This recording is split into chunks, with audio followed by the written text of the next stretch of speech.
Hey, how's it going? Alright, so I'm going to be out this week because I have to visit some family in Ohio.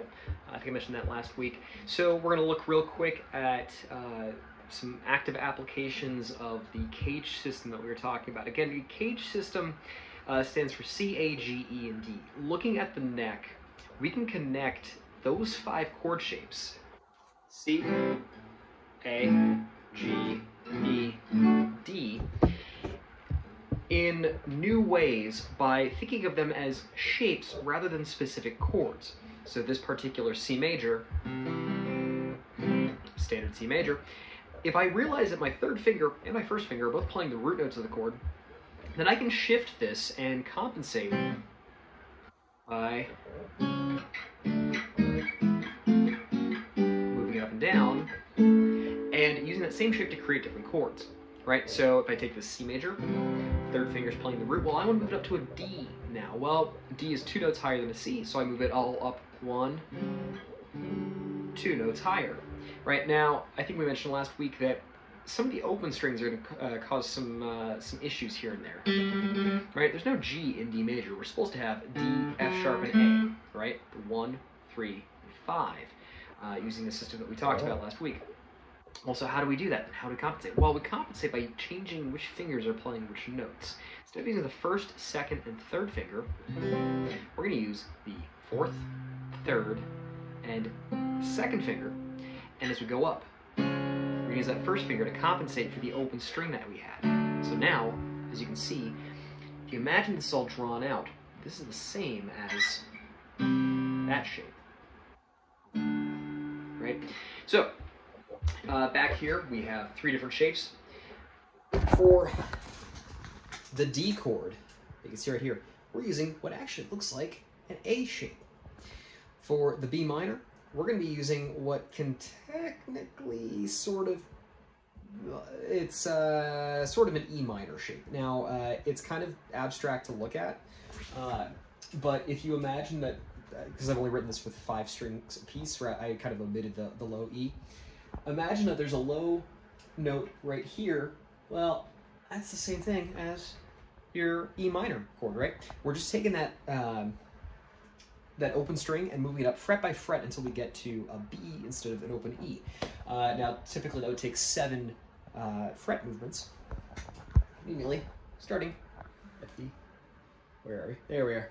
It's backwards, 7th fret. So, our last one, we're going to have our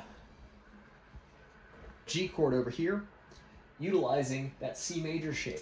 Okay, so we're using an A shape, an E minor shape, because it can be C, A, G, E, and D, or C minor, A minor, G minor, E minor, D minor. And you don't have to use the entire chord. You can just use whatever feels the most comfortable for you, right? Now, depending on the size of your hands, depending on where you're playing, depending on what you're playing on, the kind of guitar also matters. Then, different chord shapes are going to be more or less useful than others.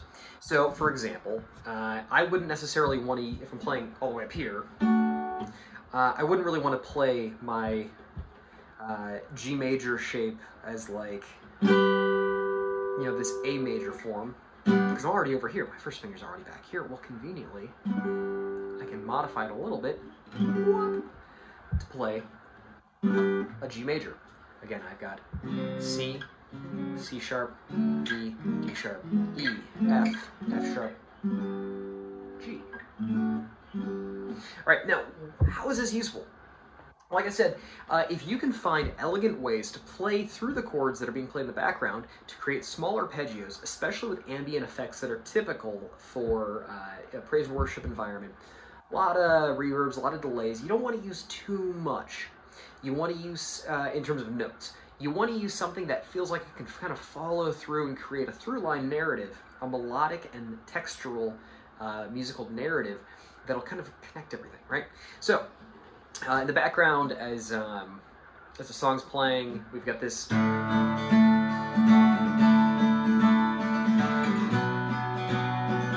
B minor, to a G major, back to a D major, right? So they're playing D major, B minor, G major, D major, right?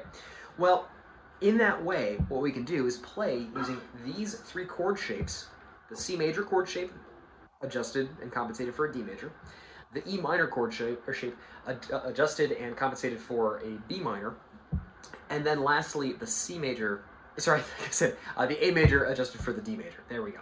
And then lastly, the C major shape adjusted for the G major shape, right? We can do something cool like this.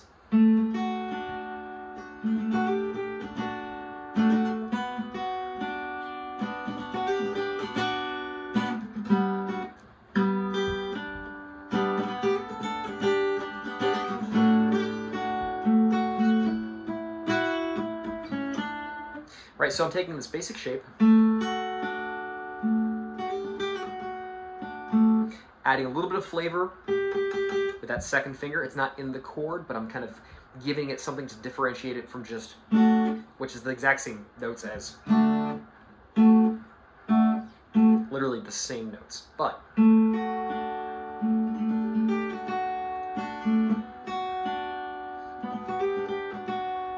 by adding in that third finger, applying this tone over here. Now, what we could also do is add both the third and fourth finger. Depending on the kind of guitar that you have, if it's got a particularly open, twangy sort of sound, great, that's going to be great. If you have really dark, loud-sounding pickups, if you have too much distortion, you can get a little muddy. It's probably not the best idea. So again, this is all, it's personal decisions. You know, it's smaller voicings or bigger voicings that we're using based on our own needs. How many people are on stage? Do we have, like, a lot of people use fewer notes? Do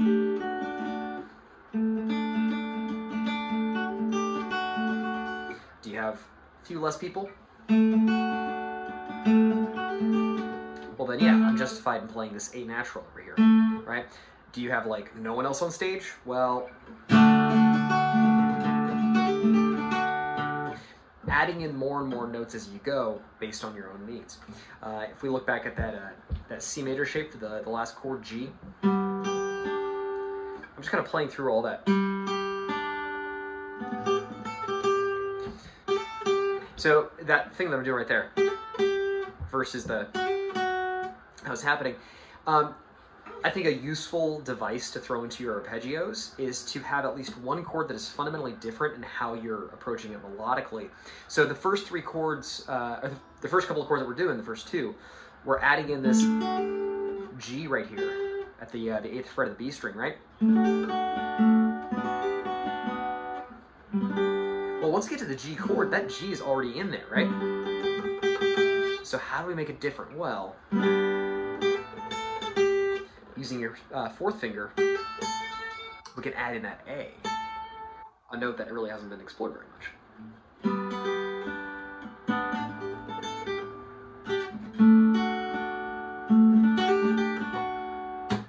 All right, so using these shapes, C, A, G, E, D, or C minor, A minor, G minor, E minor, D minor, we can move them up. You don't have to move the entire thing up. Just kind of pick and choose what you like.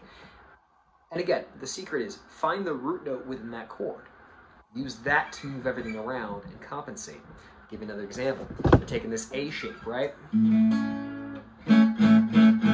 Well, I can either use the open A or 2nd fret of the G string, which is also an A. I can move that. Say I want to go to an E.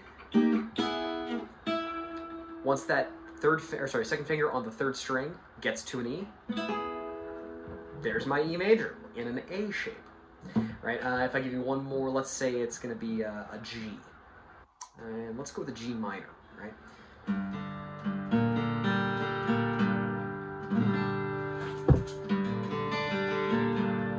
Well, my root note is going to be the 3rd finger, because I got E, F, F sharp, G. Right? So I can make that into, let's say, an A minor, right? By simply moving it up until that 3rd finger is at an A.